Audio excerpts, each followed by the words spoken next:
नमस्कार। आज हम स्टार्ट करेंगे BSc part third paper third chapter 1 quantum mechanics और उसमें हम देखेंगे प्लैंक्स रेडिएशन लॉ या प्लैंक्स क्वांटम हाइपोथेसिस। उससे पहले हमने ब्लैक बॉडी रेडिएशन देखा था और ब्लैक बॉडी रेडिएशन में हमने ब्लैक बॉडी को डिफाइन किया था और उससे संबंधित हमने जो विभिन्न नियम हमने देखे थे, जैसे Wien's displacement law, Rayleigh Jeans law, Stefan's fourth power law, ये सारे नियम हमने देखे थे।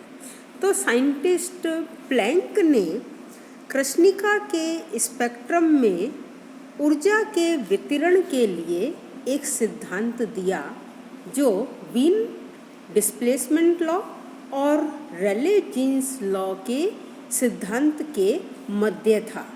इसके अनुसार किसी कृष्णिका द्वारा विकिरण का उत्सर्जन निरंतर नहीं होकर विविक्त बंडलों या ऊर्जा के पैकेट के रूप में होता है, अर्थात असतत होता है। इन बंडलों को उसने फोटोन नाम दिया। ऊर्जा के इस विविक्त मान को क्वांटम कहते हैं। प्रत्येक क्वांटम में ऊर्जा का मान विकिरण की आवृत्ति न्यू के समानुपाती होती है, अर्थात E is directly proportional to new और E is equal to h new. यहाँ E क्वांटम ऊर्जा है और h प्लांक स्थिरांक है, जिसका की मान 6.625 इंटू 10⁻⁻27 अर्ग सेकेंड, और जिसको हम इस तरह से भी लिख सकते हैं 6.625 इंटू 10⁻⁻34 जूल सेकेंड इनवर्स होता है। देखिए, अगर जूल सेकेंड इनवर्स में लिखना है तो हम लिखेंगे H is equal to 6.625 into 10⁻⁻34 joule second. तो ये इस तरह से हमें ध्यान रखना होगा कि ये इसके प्लैंक स्थिरांक है और इस इक्वेशन में विकिरण का जो है, इस इक्वेशन को हम बल्कि विकिरण का क्वांटम सिद्धांत कहते हैं। और प्लैंक ने ये बताया कि कृष्णिका कई दोलनों से मिलकर बनी है। प्रत्येक दोलन की एक निश्चित कंपन आवृत्ति होती है और प्रत्येक दोलन की ऊर्जा लगातार नहीं बदलती बल्कि विविक्त इकाइयों में होती है। अतः प्रत्येक दोलन या तो क्वांटम ऊर्जा का उत्सर्जन इकाई क्वांटम h न्यू के रूप में या फिर इसके पूर्णांक गुणांक के रूप में, अर्थात NH न्यू के रूप में करता है, जहाँ n इज इक्वल टू 0, 1, 2, 3 है। तो देखिए, ये इक्वेशन है En is equal to Ne और is equal to NH nu. तो प्लैंक का क्वांटम सिद्धांत विकिरण में ऊर्जा के वितरण की व्याख्या करने में सफल हुआ और इसका जो सूत्र है वो इस तरह से है, E lambda is equal to, ये देख रहे हैं ना आप सूत्र, E lambda is equal to 8 pi h nu upon lambda की power 5 with in bracket 1 upon e की power h c divided by k t lambda minus 1। तो ये जो समीकरण है इसको हम प्लैंक्स रेडिएशन नियम कहते हैं। और इस नियम में देखिए, जो निम्न तरंग दैर्ध्य पर जो ये है ना h अपॉन, यहाँ पर हम यूँ कहें h c अपॉन लैम्डा के t का मान अधिक होगा तब ऊर्जा का घनत्व भी शून्य होगा। लेकिन अगर तरंग दैर्ध्य का मान अधिक है तो इस H C upon lambda K T का मान कम हो जाएगा और ये 1 अपॉन ई की power H C divided by K T lambda minus 1 का मान लगभग ये हो जाएगा 1 minus H C upon lambda K T, ये इस तरह से हो जाएगा, इसके बराबर हो जाएगा। तो इस स्थिति में प्लैंक्स के समीकरण को रेले जीन्स के रूप में लिख सकते हैं। तो इस प्रकार इस इक्वेशन जो हमने ये वाली देखी है, इस इक्वेशन यानी ये जो प्लैंक की इक्वेशन है तरंग दैर्ध्य के संपूर्ण परास में प्रायोगिक तथ्यों से मेल खाती है। यानी इसकी जो वैल्यू है, ये जो इक्वेशन है, ये चाहे वेवलेंथ कम हो चाहे वेवलेंथ ज़्यादा हो, दीर्घ परास की हो चाहे लघु परास की हो, इसकी जो वैल्यू है वो प्रैक्टिकल वैल्यू से मेल खाती है। प्लांक के क्वांटीकरण सिद्धांत को आइंस्टीन ने 1905 में विस्तृत रूप से बताया कि वस्तु द्वारा विकिरण का उत्सर्जन या अवशोषण क्वांटम के रूप में होता है तथा उसकी मात्रा आवृत्ति पर निर्भर करती है या उसके गुणक होती है।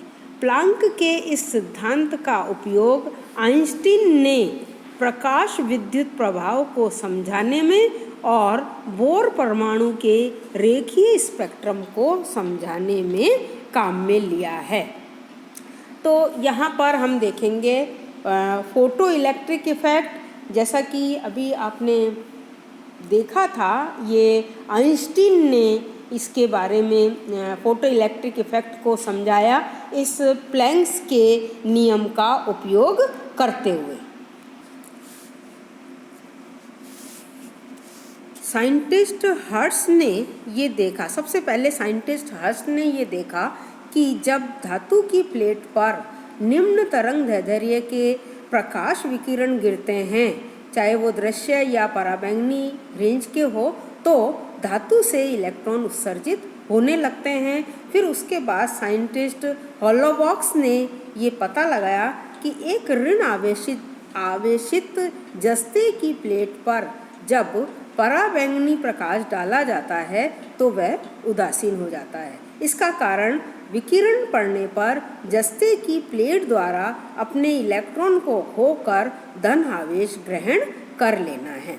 फिर उसके बाद साइंटिस्ट लेनॉर्ड और थॉमसन ने अपने अपने प्रयोग द्वारा ये सिद्ध किया कि धातु की स्वच्छ प्लेट पर जब विशिष्ट तरंग दैर्ध्य का प्रकाश डाला जाता है तो उसमें से इलेक्ट्रॉन उत्सर्जित होते हैं और इस घटना को प्रकाश विद्युत प्रभाव कहा जाता है। तो प्रकाश के द्वारा उत्सर्जित इलेक्ट्रॉन को फोटो इलेक्ट्रॉन कहा जाता है। देखिए यहाँ पर आप देख रहे हैं कि ये धातु की प्लेट है और इस धातु की प्लेट पर ये प्रकाश डाला गया है ना, और इस प्रकाश को डालने पर ये इसके सरफेस से टकराया तो इससे ये जो है इलेक्ट्रॉन उत्सर्जित होता है। ये देखिए आप यहाँ एरो के निशान से देख रहे हैं।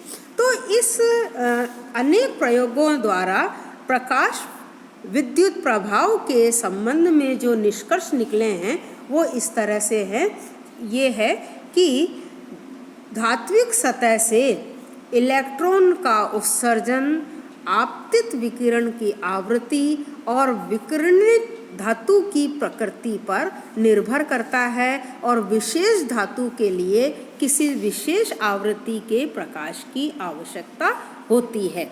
दृश्य प्रकाश द्वारा पोटेशियम में से तो इलेक्ट्रॉन निष्कासित होते हैं किंतु जिंक प्लेट में से नहीं होते।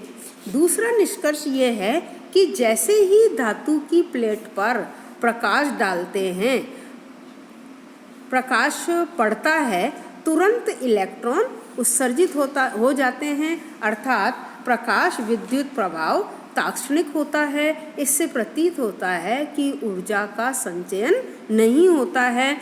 उचित ऊर्जा युक्त प्रत्येक फोटोन धातु से इलेक्ट्रॉन निष्कासित करते हैं।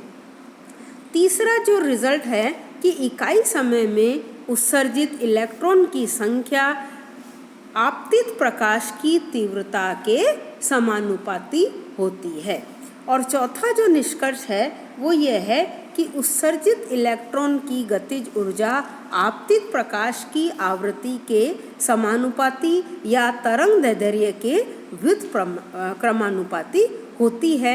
गतिज ऊर्जा का मान प्रकाश की तीव्रता पर निर्भर नहीं करता है। इसके अनुसार लाल किरणों के द्वारा उत्सर्जित फोटो इलेक्ट्रॉन की गतिज ऊर्जा पराबैंगनी किरणों के द्वारा उत्सर्जित फोटो इलेक्ट्रॉन की ऊर्जा से कम होती है यदि धातु दोनों प्रकार की किरणों के लिए समान रूप से प्रकाश सुग्राही हो।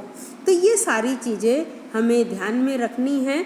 ये इस जो हमने ये किसी धातु की प्लेट पर जब हमने ये डाला पराबैंगनी या दृश्य प्रकाश डाला तो उससे जो इलेक्ट्रॉन उत्सर्जित हुआ, तो इस के लिए हमने ये निम्नलिखित निष्कर्ष देखे हैं और अब हम इसके स्पष्टीकरण को कल के लेक्चर में विस्तार से पढ़ेंगे। Thank you.